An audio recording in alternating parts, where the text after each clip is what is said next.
अमरावतीमध्ये जाऊया। अमरावतीमधून सूरज दहाट आपले प्रतिनिधी आपल्या सोबत आहेत। सूरज, त्या ठिकाणी सध्या परिस्थिती काय आहे? 3 वाजता खरं तर शेवटची वेळ होती 3 वाजेपर्यंत उमेदवारी अर्ज भरण्यासाठी उमेदवारांना। आता सध्या उमेदवार शांत झालेत काय का? नाराजी नाट्य देखील त्या ठिकाणी आपण पाहिलेलं आहे सूरज। नक्की नीलम, आपण जर पाहिलं तर अमरावतीमध्ये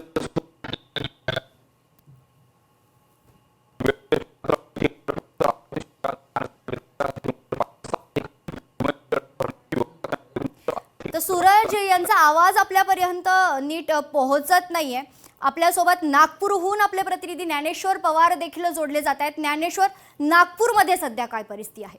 कारण राज्यातील सर्वात मोठा पक्ष भाजप ठरलाय, मात्र भारतीय जनता पक्षातच आपण सर्वात जास्त मोठं नाराजी नाट्य पाहिलंय। अनेक इच्छुक उमेदवारांना, ज्यांना अपेक्षा होती की आपल्याला उमेदवारी मिळणार आहे, त्यांना मिळालेली नाहीये। सध्या परिस्थिती काय आहे ज्ञानेश्वर?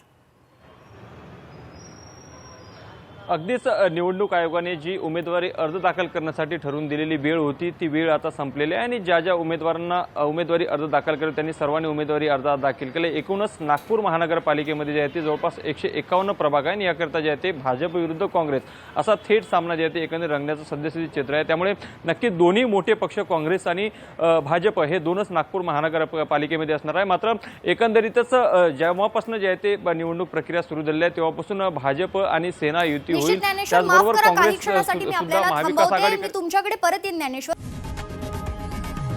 लोकशाही मराठी ऐका, पहा, जागरूक रहा।